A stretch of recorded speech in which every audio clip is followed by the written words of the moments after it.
Welcome to GK facts. स्वागत है आप सभी का आपके अपने यूट्यूब चैनल जीके फैक्ट्स में। डेट है आज की 28 अक्टूबर 2021 और जानेंगे आज के इंपोर्टेंट करंट अफेयर्स को। साथ में हर क्वेश्चन के इंपोर्टेंट पॉइंट्स को हम इस वीडियो में डिस्कस करेंगे। अच्छा, इस वीडियो की जो पीडीएफ फाइल का लिंक है वो नीचे डिस्क्रिप्शन बॉक्स में दिया हुआ है, तो वहाँ से आप पीडीएफ को डाउनलोड कर सकते हैं। हर बार की तरह इस बार भी जो है आप वीडियो को एंड तक जरूर देखिएगा, क्योंकि वीडियो के एंड में आपसे क्वेश्चन पूछा जाता है जिसका आंसर आपको कमेंट बॉक्स में कमेंट करके बताना होता है। साथ में जानेंगे आज के मोटिवेशन को भी। तो चलिए स्टार्ट करते हैं आज की क्लास और देखते हैं आज की क्लास का सबसे पहला क्वेश्चन। तो आज का जो फर्स्ट क्वेश्चन है वो है कि निम्न में से किसने राष्ट्रीय रोजगार नीति के लिए पैनल गठित करने की योजना बनाई है। तो अभी ये किसके द्वारा जो है राष्ट्रीय रोजगार नीति के लिए एक पैनल गठित करने की योजना बनाई गई है। ये बनाई गई है केंद्र सरकार के द्वारा। ए ऑप्शन इसका बिल्कुल राइट आंसर है। ठीक है, केंद्र सरकार ने ही जो है राष्ट्रीय रोजगार नीति के लिए एक पैनल गठित करने के लिए योजना बनाई है। इसके ऊपर मैं आपको कल वीडियो दे चुका हूं, हमने वहां डिटेल में समझा था। ठीक है, यहां मैंने आपको क्वेश्चन कर दिया ताकि आपका रिवीजन हो जाए। ठीक, तो ये केंद्र सरकार के द्वारा जो है योजना बनाई गई है, याद रखिएगा। अच्छा, अब जिनको इसके पॉइंट्स पता है वो अपने आप में दोहराइए ताकि आपको रिवीजन होता रहे। तो केंद्र सरकार जो है उन्होंने ही हाल ही में राष्ट्रीय रोजगार नीति के लिए एक पैनल गठित करने की योजना बनाई है। और इसमें मुख्य पॉइंट क्या था कि ये जो पैनल है वो श्रम मंत्रालय और अन्य मंत्रालयों के प्रतिनिधि इसके अंदर शामिल होंगे। और साथ में कौन शामिल होगा, इसमें कौन शामिल होगा, उद्योग जगत के प्रमुख लोग भी इसके अंदर शामिल होंगे। क्लियर, ताकि रोजगार जो है उसको बढ़ाया जा सके और जो अनएम्प्लॉयमेंट है उसको कम किया जा सके, इसीलिए। क्लियर, तो इसका ए ऑप्शन बिल्कुल राइट आंसर है, यानी कि सेंट्रल गवर्नमेंट। नेक्स्ट क्वेश्चन है, निम्न में से किस मंत्रालय ने हाल ही में एक राष्ट्रीय संचालन समिति बनाई है। तो अभी ये किसके द्वारा, किस मंत्रालय के द्वारा जो है, किस मिनिस्ट्री के द्वारा राष्ट्रीय संचालन समिति को बनाया गया है। तो ये जो बनाया गया है वो बनाया गया किसके द्वारा, ये बनाया गया है शिक्षा मंत्रालय के द्वारा। इसका बी ऑप्शन बिल्कुल राइट आंसर है। ठीक है, मिनिस्ट्री ऑफ एजुकेशन जो है उन्हीं के द्वारा जो है अभी एक ये जो है राष्ट्रीय संचालन समिति बनाई गई है। क्लियर, अब ये समिति क्या है समझिए। देखिए, ये जो समिति है इसके जो सदस्य हैं वो इसके कुछ प्रमुख सदस्य हैं, जैसे कि कस्तूरी रंगन हो गए, महेश चंद्र पंत हो गए, गोविंद प्रसाद शर्मा हो गए। ठीक है, ये कुछ प्रसिद्ध व्यक्ति हैं जो कि समिति के जो है क्या हैं, इस समिति के सदस्य हैं। ठीक है, वहीं शिक्षा मंत्रालय ने जो है ये जो राष्ट्रीय पाठ्यक्रम की रूपरेखा, ठीक है, ये जो राष्ट्रीय संचालन समिति है इसके अंदर क्या होगा, इसके अंदर जो राष्ट्रीय पाठ्यक्रम की जो है रूपरेखा तैयार करने के लिए इस राष्ट्रीय संचालन समिति का गठन किया गया है शिक्षा मंत्रालय के द्वारा, यानी कि मिनिस्ट्री ऑफ एजुकेशन के द्वारा। क्लियर, तो इसका बी ऑप्शन बिल्कुल राइट आंसर है। इस क्वेश्चन को आप रिवीजन करते रहिएगा क्योंकि क्वेश्चन ये इंपॉर्टेंट है। नेक्स्ट क्वेश्चन है आज का, किस देश ने शिंजियान 21 नाम का एक नया उपग्रह सफलतापूर्वक जो है प्रक्षेपण किया है। तो अभी ये किसके द्वारा शिंजियान 21 नाम का जो है ये नया उपग्रह सफलतापूर्वक प्रक्षेपण किया गया है। तो ये जो किया गया है वो चीन के द्वारा किया गया है। सी ऑप्शन इसका बिल्कुल राइट आंसर है। ठीक है, चीन ने ही इसका जो है अभी सफल परीक्षण किया है, नाम याद रखिएगा। क्लियर, चलिए बात चीन की करें तो देखिए ये है चीन के बारे में कुछ इंपोर्टेंट पॉइंट्स।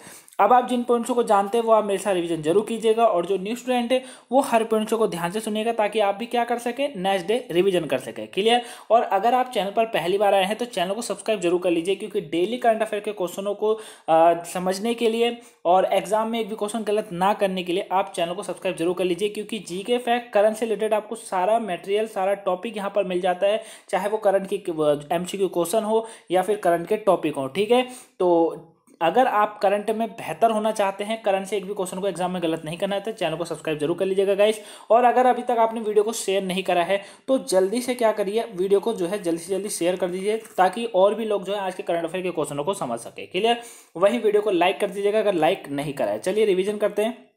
तो देखिए, अभी परमाणु सक्षम हाइपरसोनिक ग्लाइड व्हीकल का परीक्षण किया गया है चीन के द्वारा। देश जो है 2028 में चंद्रमा पर अपना क्रू जांच भेजने में सक्षम रॉकेट लॉन्च करेगा। देश ने सभी क्रिप्टो करेंसी जो है उसके लेन देन को अभी अवैध घोषित कर दिया है। थोरियम से चलने वाली परमाणु संयंत्र का परीक्षण करेगा चाइना। देश ने जो है एशियाई प्रशांत के मुक्त व्यापार में शामिल होने के लिए अभी आवेदन भी किया। देश ने बच्चों में बढ़ रही ऑनलाइन गेमिंग को देखते हुए इस लत को दूर करने के लिए हफ्ते में केवल 3 घंटे का गेम खेलने वाला नियम भी यहाँ लागू करा है। तो करंट से जो है चाइना के बारे में ये पॉइंट्स इंपॉर्टेंट है, तो आप इनको जो है क्या करेंगे, आप इनको रिवीजन करते रहेगा। क्लियर, अच्छा मैप में बात करें तो वर्ल्ड मैप में देखिए ये है चाइना, ये आप देख सकते हैं। जो ये आप यहाँ पर ये देखिए, ये पूरा जो है ये पूरा चाइना है। क्लियर। वही चाइना की राजधानी की अगर बात करें तो देखिए राजधानी क्या है, बीजिंग है, राष्ट्रपति शी जिनपिंग है, करेंसी का नाम है रेनमिन बी। नेक्स्ट क्वेश्चन है, किस देश ने हाल ही में नेशनल इंफ्रास्ट्रक्चर फंड लॉन्च किया है? तो अभी किसके द्वारा जो है, किस देश के द्वारा ये नेशनल इंफ्रास्ट्रक्चर फंड जो है इसको लॉन्च किया गया है? तो ये किया गया सऊदी अरब के द्वारा। किसके द्वारा? सऊदी अरब के द्वारा। डी ऑप्शन बिल्कुल राइट आंसर है। ठीक है, तो जो नेशनल इंफ्रास्ट्रक्चर फंड है ये अभी सऊदी अरब ने इसको क्या करा है, लॉन्च किया है। अब ये क्या है, इससे क्या होगा, सऊदी अरब का क्या इसका उद्देश्य है? तो देखिए सऊदी अरब ने हाल ही में विभिन्न परियोजनाओं में 200 अरब रियाल निवेश करने के उद्देश्य से जो है हाल ही में ये नेशनल इंफ्रास्ट्रक्चर फंड लॉन्च किया है। अब ये जो फंड है ना, ये अपने देश में जल, परिवहन, ऊर्जा, शिक्षा, स्वास्थ्य, डिजिटल अवसंरचना और संचार जैसे निवेश करेगी। ठीक है, इसीलिए इसको जो है अभी लॉन्च करा गया है। क्लियर, याद रखिएगा। और इस फंड को जो है देश में अर्थव्यवस्था में विविधता लाने के प्रयास लाने के लिए बनाया गया है। किस लिए बनाया गया? अर्थव्यवस्था में विविधता लाने के लिए इसको बनाया गया है सऊदी अरब के द्वारा। डी ऑप्शन इसका बिल्कुल राइट आंसर है। क्वेश्चन रिवीजन करते रहिएगा। नेक्स्ट है, भारत सरकार और किसने जो है अभी मिजोरम में शहरी अवगामन को बढ़ावा देने के लिए वित्त पोषण ऋण के समझौते पर हस्ताक्षर किए हैं? तो ये अभी भारत सरकार और किसने करे हैं? तो भारत सरकार के साथ जो कहे हैं वो एशियाई विकास बैंक ने करे हैं। किसने? एशियाई डेवलपमेंट बैंक ने करे हैं। ए ऑप्शन बिल्कुल राइट आंसर है। ठीक है, एशियाई विकास बैंक जो है इन्होंने और साथ में भारत सरकार ने मिजोरम में शहरी अवगामन को बढ़ावा देने के लिए एक वित्त पोषण ऋण का समझौता करा है। ठीक है, अब देखिए होगा क्या, जो मिजोरम की जो राजधानी है ना आइजोल, क्या है राजधानी? आइजोल है। ठीक है, इसमें शहरी अवगामन को बढ़ाया जाएगा और बढ़ावा देने से संबंधित परियोजना को तैयार करा जाएगा, साथ में उसको डिजाइन करा जाएगा, है ना, कई गतिविधियों को भी जोड़ा जाएगा और इसके लिए करीबन 4.5 मिलियन डॉलर की परियोजना की जो है जरूरत है, यानी कि पैसों की जरूरत है 4.5 मिलियन डॉलर की, याद रखिएगा। और इसीलिए जो है अभी ये जो एशियाई विकास बैंक के साथ समझौता किया गया है भारत सरकार के द्वारा। क्लियर, तो इसका ए ऑप्शन बिल्कुल राइट आंसर है। नेक्स्ट है, पाकिस्तान की खुफिया एजेंसी है आईएसआई, सुन लीजिए, पाकिस्तान की खुफिया एजेंसी है आईएसआई का नया प्रमुख निम्न में से किसे नियुक्त करा गया है अभी? तो भैया जो आप पाकिस्तान की जो खुफिया एजेंसी है आईएसआई, इसका जो प्रमुख बनाया गया है वो बनाया गया है लेफ्टिनेंट जनरल नदीम अहमद अंजुम को। किसको? लेफ्टिनेंट जनरल है नदीम अहमद अंजुम, इनको बनाया गया है। बी ऑप्शन इज बिल्कुल राइट आंसर है। ठीक है, तो याद रखिएगा आईएसआई जो कि एक खुफिया एजेंसी है पाकिस्तान की, हालांकि इसको बाकी देश जो है एक आतंकवादी संगठन समझता है। ठीक है, तो है भी, तो अभी लेकिन पाकिस्तान की खुफिया एजेंसी है। ठीक है, याद रखिएगा। और आईएसआई जानते ही आप। ठीक है, आईएसआई का फुल फॉर्म पता है क्या होती है? Agency inter service intelligence. क्या होती है पता है? एजेंसी इंटर सर्विस इंटेलिजेंस इसकी पूरी फुल फॉर्म है। और इसी का जो है अभी चीफ जो बनाया गया है वो नदीम अहमद अंजुम को बनाया गया है। प्रधानमंत्री जो है पाकिस्तान के इमरान खान, उनके द्वारा इनकी नियुक्ति अभी करी गई है। क्लियर, याद रखिएगा। और जो है ये अपना जो पद ग्रहण करेंगे वो 20 नवंबर से करेंगे। अभी जो इस पद पर हैं यानी कि आईएसआई के जो अभी प्रमुख हैं इस समय वो हैं फैज अहमद। कौन है? फैज अहमद जो हैं वो हैं इस समय। ठीक है, नीचे उनका नाम दिया हुआ है मैंने। क्लियर, तो याद रखिएगा। बाकी अंजुम जो हैं ये पाकिस्तानी सेना के पंजाब रेजिमेंट से जुड़े हुए हैं और कराची कोर के कमांडर के साथ साथ ये जो है कमांडेंट के रूप में भी कार्य इन्होंने अभी कर रहे हैं ये। क्लियर, तो अब ये जो है आईएसआई के 20 नवंबर से जो है प्रमुख नियुक्त होंगे। अच्छा, क्वेश्चन नियुक्ति से है, चलिए नियुक्ति से कुछ पॉइंट्सों को जानते हैं। सबसे पहले आप इमेज में देखिए, ये है नदीम अहमद अंजुम जो अब आईएसआई के प्रमुख है। क्लियर, चलिए अब बात नियुक्ति से करें तो देखिए ये है नियुक्ति से कुछ इंपॉर्टेंट पॉइंट। जिन पॉइंट्सों को जानते हैं मेरे साथ रिवीजन जरूर कीजिएगा। न्यू स्टूडेंट हर पॉइंट्सों को ध्यान से सुनिएगा ताकि आप भी क्या कर सकें, नेक्स्ट डे रिवीजन कर सके। देखिए अभी वैश्विक कंपनी जो एडिडास है उन्होंने दीपिका पादुकोण को अपना ब्रांड एम्बेसडर बनाया है। वहीं राष्ट्रीय अनुसंधान विकास निगम का नया अध्यक्ष अमित रस्तोगी को बनाया गया है। कर्नाटक बैंक जो है उसके लिमिटेड का अध्यक्ष के रूप में प्रदीप कुमार पांजा नियुक्त करे गए हैं। भारत पे के बोर्ड में अध्यक्ष के रूप में रजनीश कुमार को नियुक्त करा गया है। प्रधानमंत्री नरेंद्र मोदी ने जो है अब प्रधानमंत्री नरेंद्र मोदी जी का जो सलाहकार बनाया गया है वो अमित खरे को नियुक्त करा गया है। तेलुगु मूवी आर्टिस्ट एसोसिएशन का जो अध्यक्ष है वो मंचू विष्णु को नियुक्त करा गया है। तो करण से नियुक्ति से ये पॉइंट गाइस इंपॉर्टेंट है, आप इनको रिवीजन करते रहिएगा। क्लियर, चलिए अब जानते हैं आज का मोटिवेशन। तो ये है देखिए आज का मोटिवेशन, ताकि मोटिवेशन इसलिए आपके लिए जरूरी है, आपकी लाइफ के लिए बहुत जरूरी होता है, हर किसी की लाइफ के लिए जरूरी होता है। और अगर सुबह सुबह एक मोटिवेशन एक अच्छे वर्ड के साथ अगर शुरुआत हो, अच्छी बातों के साथ अगर दिन की शुरुआत हो तो पूरा दिन बेहतर जाता है। इसलिए मैं आपको डेली मोटिवेशन इसमें रखता हूँ वीडियो के अंदर, है ना। और ये जो है जीके फैक्ट्स के अंदर फर्स्ट क्लास होती है जो कि डेली स्टार्ट होती है सुबह 5 बजे। तो ठीक है, तो चलिए जानते हैं मोटिवेशन क्या है। देखिए, सफलता के लिए किसी भी खास समय का इंतजार मत करो, ठीक है, बल्कि अपना हर समय को खास बना लो। ये हमेशा ध्यान रखिएगा कि सफलता के लिए जो है किसी भी खास समय का जो है इंतजार मत करो, बल्कि अपना हर समय क्या करो, अपना हर समय को जो है आप खास बना लो, ताकि क्या हो सके कि वो समय हमेशा आपका खास बना रहे। क्लियर? तो याद रखिएगा कि सफलता के लिए किसी भी समय का इंतजार करने की जरूरत नहीं है, हर समय आपका खास होना चाहिए।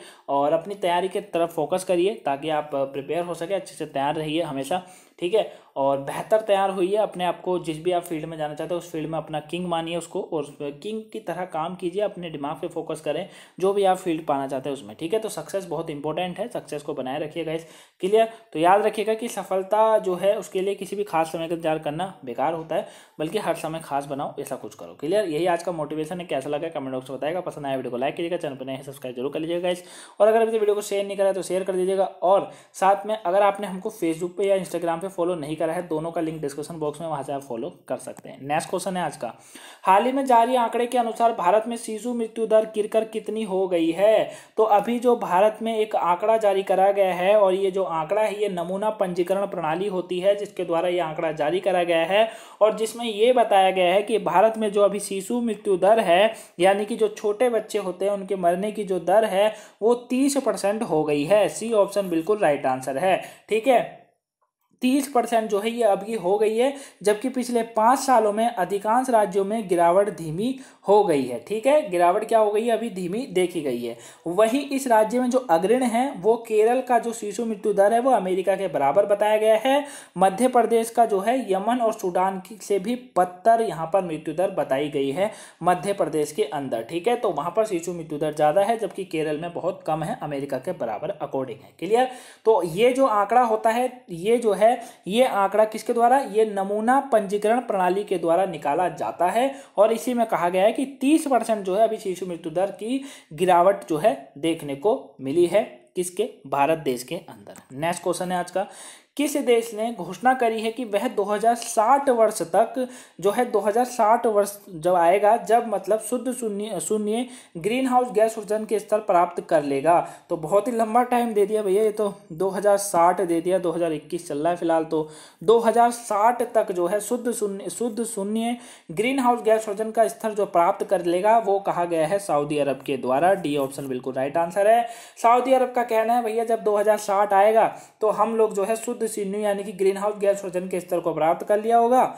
और ये घोषणा इन्होंने राज्य ने जो है पहले भी अपने, अभी जो इनका ग्रीन इनिशिएटिव जो फोरम जो लॉन्च करी गई थी इनके द्वारा, उसमें जो इन्होंने कमेटी बिठाई थी जिसमें बड़े बड़े उद्योगपति को और बड़े बड़े सेलिब्रिटी को बिठा रहे हैं ये, तो उसमें भी इन्होंने यही बात को बोला था, ठीक है। तो डी ऑप्शन इसका बिल्कुल राइट है, याद रखिएगा। नेक्स्ट है, किस देश के नौसेना प्रमुख हैं एडमिरल एम शाहीन इकबाल जो है हाल ही में भारत के दौरे पर आए हुए हैं? तो ये जो एडमिरल एम शाहीन इकबाल है ये अभी भारत के दौरे पर आए हैं, और ये जो है बांग्लादेश के क्या हैं? नौसेना प्रमुख हैं। इसका ए ऑप्शन बिल्कुल राइट आंसर है, ठीक है। बांग्लादेश जो है, बांग्लादेश के जो देश के ये नौसेना प्रमुख है एडमिरल एम शाहीन इकबाल, और यही जो है अभी भारत के दौरे पर आए हुए हैं। नई दिल्ली में इन्होंने एडमिरल शाहीन इकबाल और भारत की नौसेना प्रमुख के साथ जो है द्विपक्षीय वार्तालाप के दौरान ये अभी यहाँ पर जो है अंतर्राष्ट्रीय समुद्री सीमा, द्विपक्षीय रक्षा अभ्यास और कुछ ऐसी ही बातों पर जो है ये चर्चा करने वाले हैं दिल्ली के अंदर, ठीक है।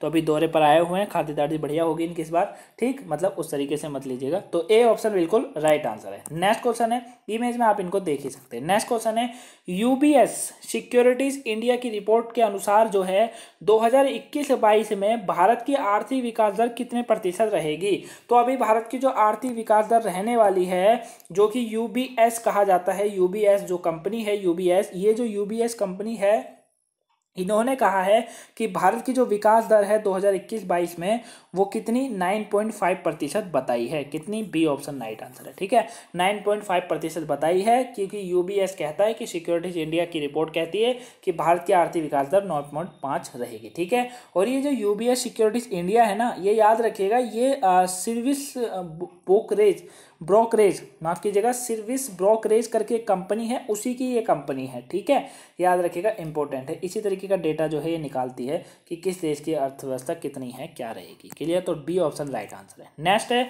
हाल ही में भारत और किस देश ने कोकण शक्ति 2021 की शुरुआत की है, जो कि पहली बार आयोजित एक त्रिसेवा संयुक्त अभ्यास है। तो अभी ये जो शुरुआत करी गई है भारत और ब्रिटेन के बीच करी गई है। ए ऑप्शन इसका बिल्कुल राइट आंसर है, ये आप याद रखिएगा, ठीक है। तो भारत और ब्रिटेन के बीच करी गई है, जो कि त्रिसेवा संयुक्त अभ्यास है, कोकण शक्ति 2021। नेक्स्ट है, हाल ही में विश्व श्रव्य दृश्य विरासत दिवस कब मनाया जाता है। तो विश्व श्रव्य दृश्य विरासत दिवस हर साल जो है ये 27 अक्टूबर को मनाया जाता है। डी ऑप्शन इसका बिल्कुल राइट आंसर है। क्लियर, चलिए कल के क्वेश्चन के आंसर की बात कर लेते हैं। 51वां दादा साहेब फाल्के पुरस्कार से किसी प्रसिद्ध अभिनेता को सम्मानित करा गया है। रजनीकांत जी को गया गया है। ए ऑप्शन इसका बिल्कुल राइट था। ऑलमोस्ट सभी के आंसर बिल्कुल राइट थे। क्लियर, आज का क्वेश्चन है आप लोगों के लिए, अभी 67वां राष्ट्रीय फिल्म पुरस्कार के दौरान किसे बेस्ट एक्टर अवार्ड से सम्मानित करा गया है। आप मुझे इसमें दो नाम बताइएगा, एक तो बेस्ट एक्टर का तो ठीक है, और अभिनेत्री का भी बताइएगा, ठीक है। तो इसका आंसर आप कहां देंगे, कमेंट बॉक्स में कमेंट करके जरूर बताइएगा। तो ये थी आज की importance content class. I hope आपको वीडियो पसंद आई होगी। पसंद आई वीडियो को लाइक कीजिएगा, चैनल पर नए हैं सब्सक्राइब जरूर कर लीजिएगा, और अगर वीडियो को शेयर नहीं करा है तो शेयर मारिए दबा के, ताकि और लोगों पर ये वीडियो पहुंच सके। चलिए मिलेंगे नेक्स्ट वीडियो में। Have a nice day, thank you for watching guys.